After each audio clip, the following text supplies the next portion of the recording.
Siddha medical பேஜுக்கு உங்களை வரவேற்கின்றேன்.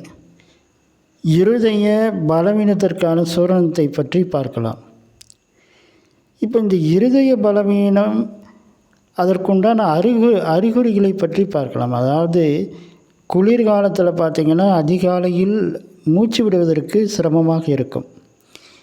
சிலருக்கு வியர்வை அதிகமாக இருக்கும். அந்த குளிர்காலத்தில் கூட அதிகாலையில் காலில் வீக்கம் இருக்கும். ரெண்டாவது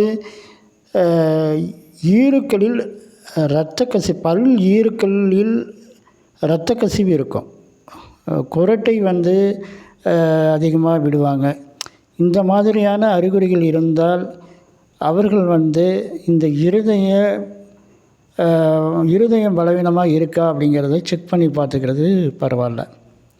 சரி, இந்த இருதய பலவீனம் அப்படிங்கிறது பார்த்திங்கன்னா பிறப்பிலேயே கூட சில பேர் இருதய பலவீனத்தினால் பிறக்கிறாங்க. அப்படியும் இருதய பலவீனம் வருது. அடுத்தது இது எந்தெந்த காரணங்களால் இந்த இருதய பலவீனம் வருது அப்படின்னு பார்த்தோம் அப்படின்னா, உயர் இரத்த அழுத்தம், அதிகமாக ஹை பிளட் ப்ரெஷர் இருக்கிறவங்களுக்கு இந்த இருதய பலவீனம் வருவதற்கு வாய்ப்புகள் இருக்கிறது.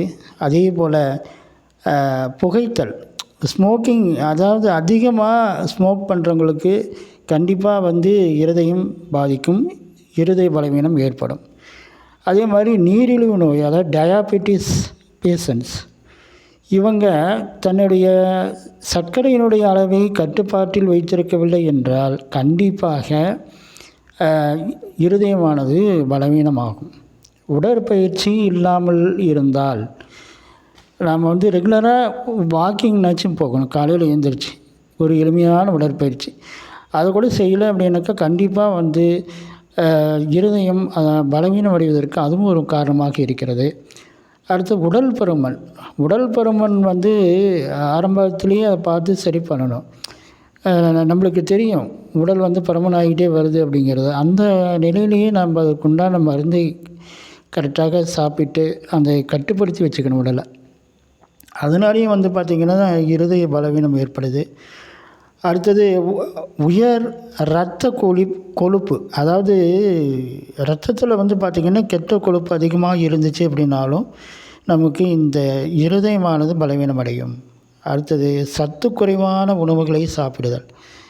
நம்ம நல்ல சத்துள்ள உணவை எடுத்துக்கொள்ள வேண்டும். அதே போல் அதிகமாக நம்ம மது அருந்தக்கூடிய பழக்கம், ட்ரிங்கிங் ஹேபிட் இருக்கிறவங்க அதிகமாக மது அருந்தினால் நம்மளுக்கு கண்டிப்பாக அந்த இருதயமானது பலவீனப்படும். அதே மாதிரி மன அழுத்தம், டென்ஷன் அதிகமாக இருக்கிறவங்களுக்கும் இந்த இருதயமானது பலவீனம் அடையும்.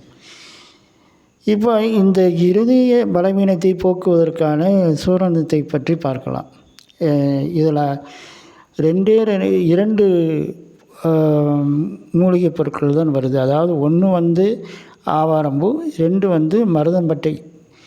ஆவாரம்பூ 100 கிராம், மருதம்பட்டை 100 கிராம், ரெண்டும் சம அளவில் நாம் எடுத்துக்கணும். இது ஆவாரம்பூ கிடையாது, அதாவது செம்பருத்தம்பூவை 100 கிராம் எடுத்துக்கணும்.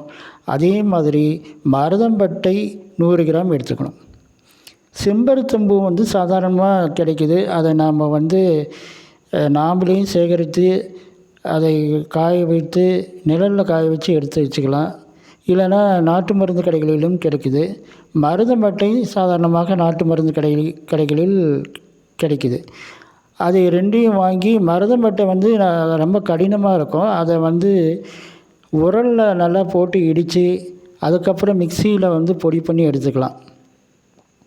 இந்த 2 பொருட்களையும் நம்ம சாதாரணமாக மிக்சியிலே கூட போட்டு அரைச்சி எடுத்துக்கலாம்.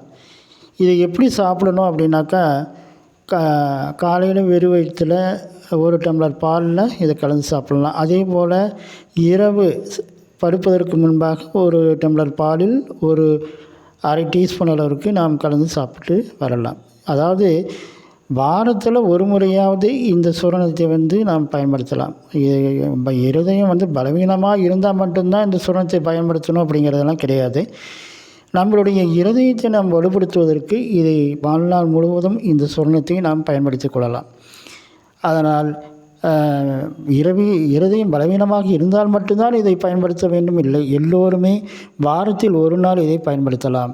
இதை பயன்படுத்தி நல்ல இருதய ஆரோக்கியத்தோடு நீங்கள் வாழ வேண்டும் என்று கேட்டுக்கொண்டு அடுத்த வீடியோவில் உங்களை சந்திக்கின்றேன். நன்றி.